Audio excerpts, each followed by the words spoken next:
Hey everybody, I just wanted to pop in here really quickly and just let you know the last part of my video, I don't know how, but the footage got lost when I was explaining about the podcast for the next couple weeks, but that's all good.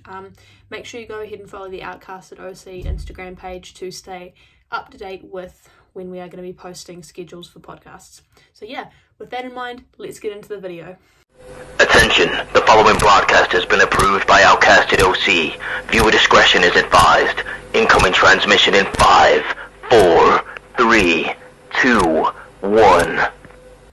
Hi everybody, it's Courtney here from the Outcasted OC Podcast and welcome to the Night of Champions recap/review. Now, I'm doing this because we will not be having a podcast episode this week due to some scheduling commitments outside in our personal lives. So I thought I'd take some time today just to quickly go through what happened at Night of Champions. Now, I won't be recapping the matches, but I'll just be talking about what was really cool in the match, what was a bit and what definitely has been leading to story progressions. Now, do not mind me, I have my notes on my computer just here, just so I can kind of keep some form of train of thought while I talk about what happened at Night of Champions. So the first match that I'm going to talk about is the match that started off the show. Now at first, when I was on TikTok live with G, I was really confused as to why this match was actually starting off the premium live event.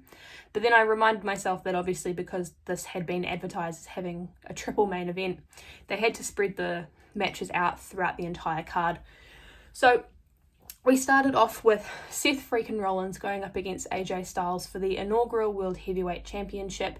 Now, I was really excited for this match. I think it's a really great opportunity to give people opportunities to have something to fight for and to have something to compete for, and obviously to represent the champion and show workhorse championship and show people showing up every single week, which is what Roman fails to do.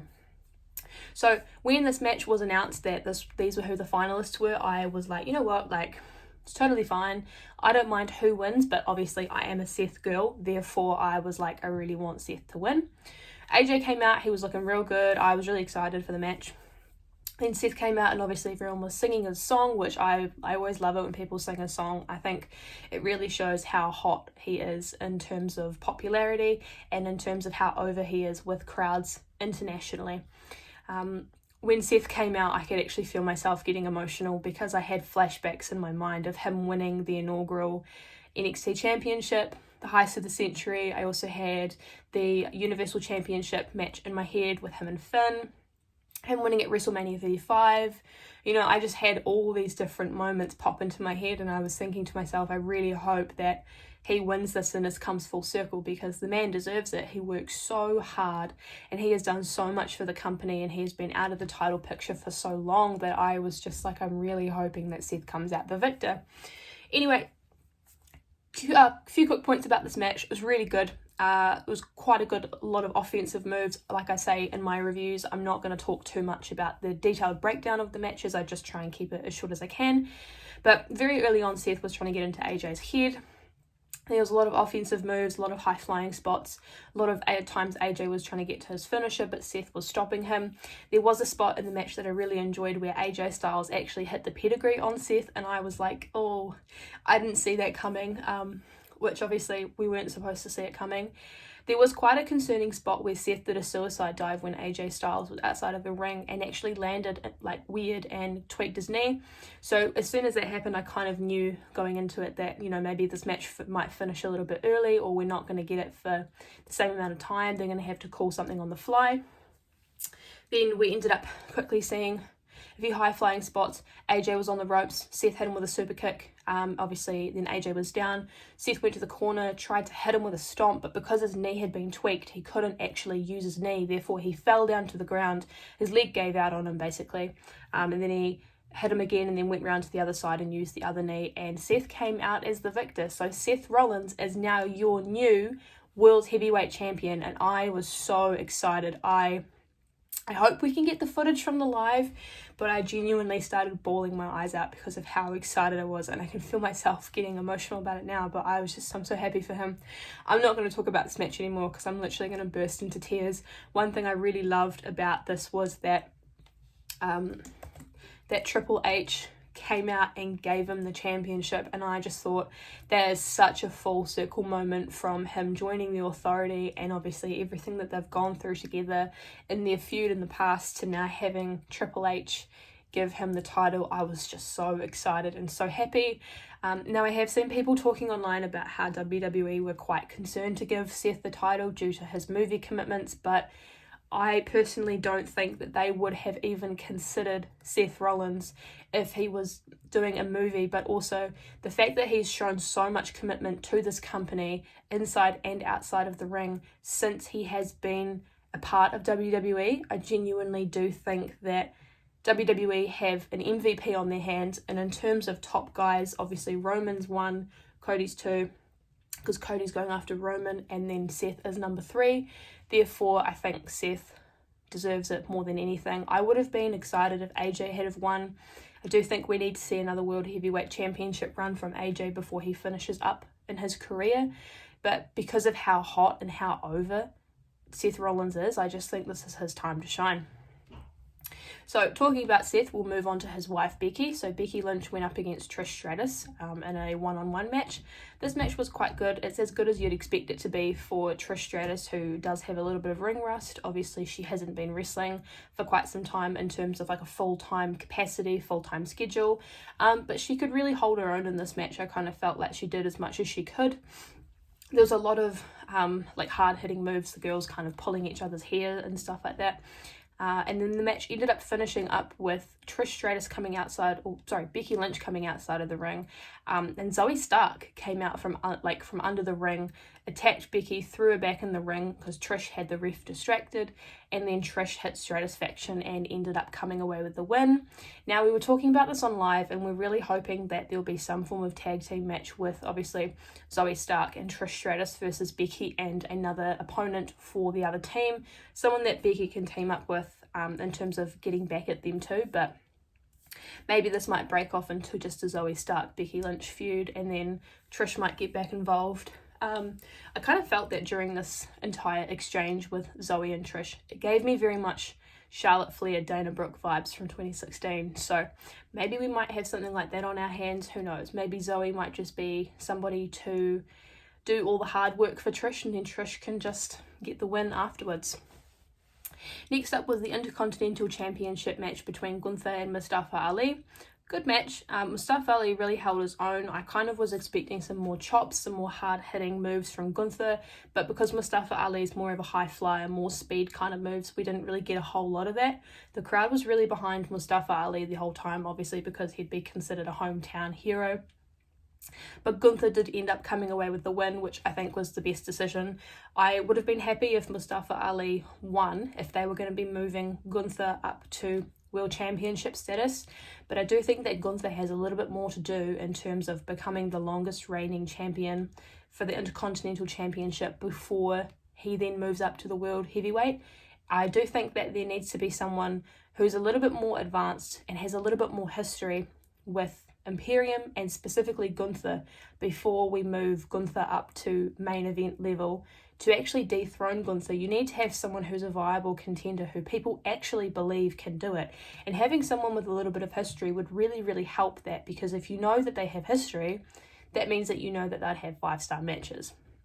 My suggestion would be either Tyler Bate or Ilya Dragunov. I don't really mind who, but nonetheless. Then we had Asuka versus Bianca Belair for the Raw Women's Championship. Now, I was excited for this match purely because there was a little bit more build to this match than there was for WrestleMania. Now, keep in mind, this is just a WrestleMania rematch between the two. It was a really, really, really good match. I really enjoyed it. I quite liked that Asuka was very much on Bianca the entire time. You know, whatever you can do, I can do better.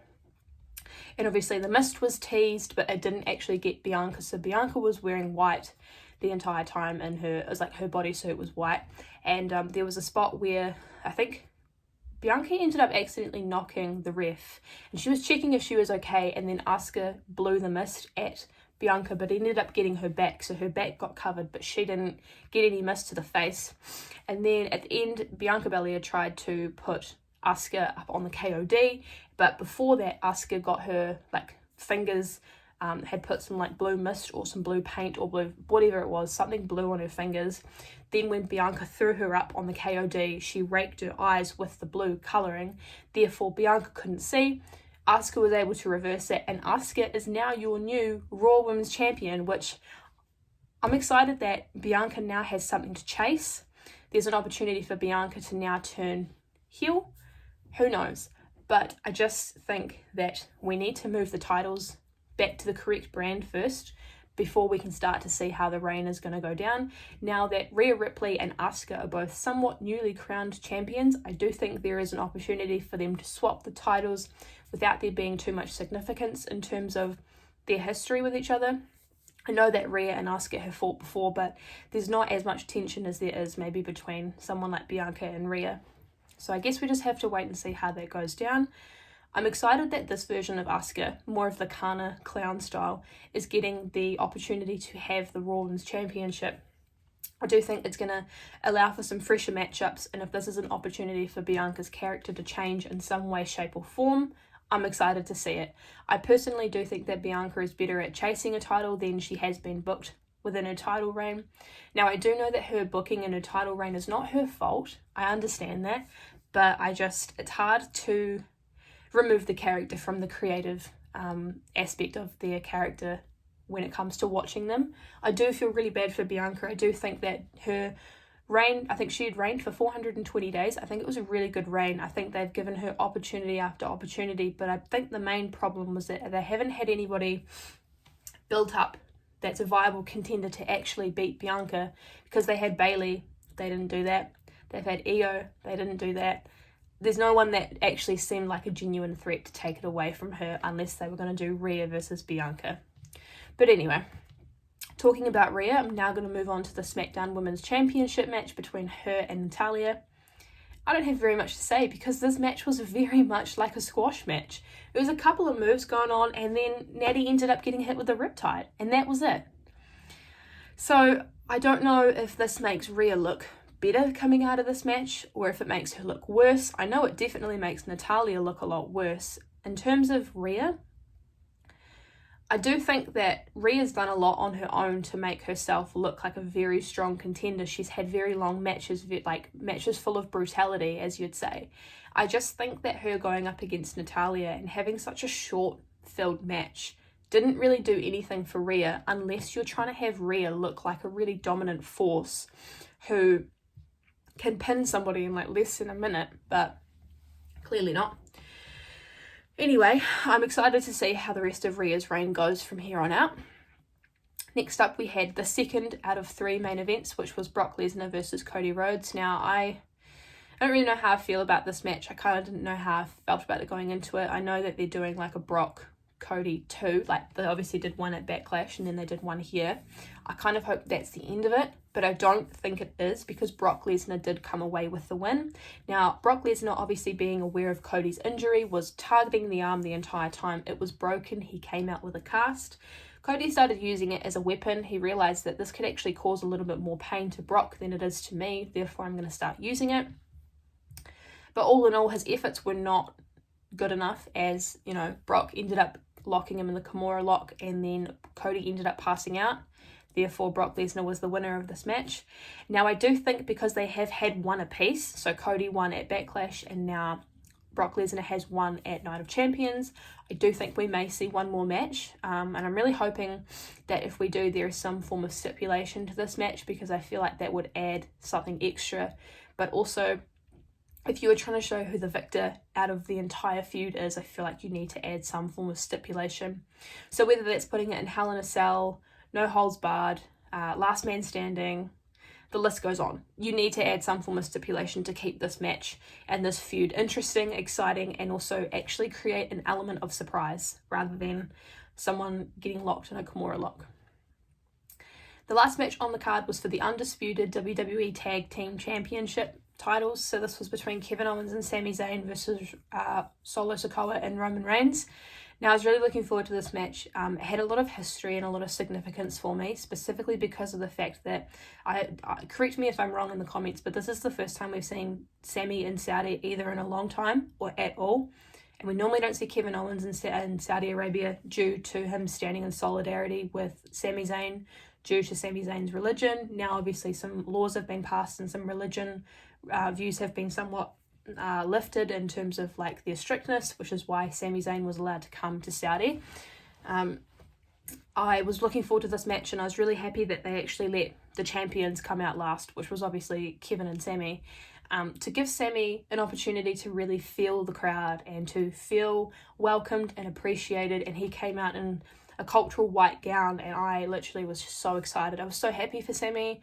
He deserves the opportunity, he really does.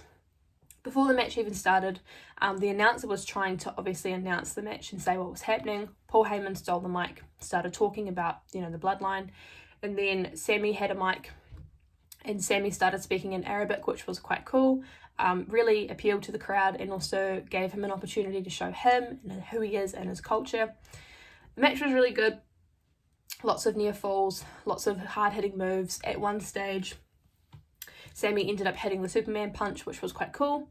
And obviously I knew that some form of interference would happen because it's not a bloodline match without the referee getting hit and knocked down or some form of interference. So I believe what happened is someone got taken outside of the ring. I think Kevin ended up taking Roman outside of the ring, or Sami. Correct me if I'm wrong. This was, at some stage very late in the PLE.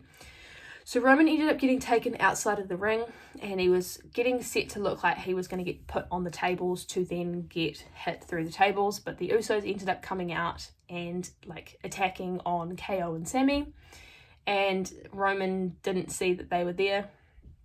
And then Jimmy and Jay were in the ring. Solo was behind them, and they ended up hitting super kicks. And then Jimmy hit Solo with a super kick, and Roman saw it, and I completely lost my mind. Now I was like, this surely is the end of the bloodline as we know it. Jay was like, what are you doing? Why did you do that? Why? And then the match very much came to a quick end with KO and Sami Zayn retaining, which I'm super excited about. I do think definitely didn't need to give Roman Reigns the titles. He can't defend one belt, let alone four. So he definitely didn't need to win this. At the very end of the match was when it became super exciting as well too. So Roman came in and was asking like, what the heck? Like, they were all really confused with what was going on. And then Jimmy ended up turning on the bloodline, which I was like, I knew it was going to be Jimmy, but I had a feeling, I was really hoping it was going to be Jay that would turn on the bloodline. And Roman specifically, I do think we still have time and an opportunity for that. But I'm excited to see where the story goes. Now, rumours are that it will be Roman and Solo versus the Usos at Money in the Bank in July in London. So hopefully that's what we'll get to see. But I'm not really too sure where the story is going. And I think that's kind of what we want. Now, I know on SmackDown we're going to be getting the 1,000-day celebration for Roman Reigns for his undisputed Universal Championship. There'll be some form of interference. I probably can call that right now. We don't know what's going to happen just yet. And I know that there's also qualifying matches happening as well too for Money in the Bank. So we're going to be having LA Knight versus Montez Ford, and we're going to be having Zelina Vega versus Lacey Evans for a spot in the Money in the Bank match on Friday Night SmackDown. They have announced qualifying matches, but they haven't announced who the contenders are going to be for Monday Night SmackDown, or Monday Night Raw, I should say, sorry. So yeah, exciting progressions and movements for the Money in the Bank Premium Live event. So I guess we just have to kind of wait and see what happens. But yeah, if you guys enjoyed this recap, make sure that you like, comment, and subscribe to the channel. We really appreciate the support that you're giving us in terms of our videos and our interactions. We work really hard on these videos and we love what we do, so we want to give you the best quality that we can and also give you the opportunity to learn about what's happening and learn about us and who we are as well and all that good stuff. So yeah, if you liked this video, make sure you like, comment, and share. Make sure you follow our socials. I have them down below listed in the comments. Or in the caption, I should say. Just always go and check those out. Follow us on our personal accounts to see what we're doing. Also, make sure you go ahead and follow the Outcasted OC Instagram. We post updates in terms of what content we've got coming out and when we've put out reviews. So as I said in the beginning of the episode of this recap, we'll not be having a podcast this week due to scheduling commitments, but there will be one the following week. So make sure if you don't want to miss that you stay tuned to the Outcasted OC Instagram, where we'll be posting updates and talking about what we're going to be talking about in the podcast that week. So yeah, I hope you guys really enjoyed my Night of Champions recap. I tried to keep it short, but obviously I ramble, I talk, I get excited, so that can't happen with me. But I really hope you guys enjoyed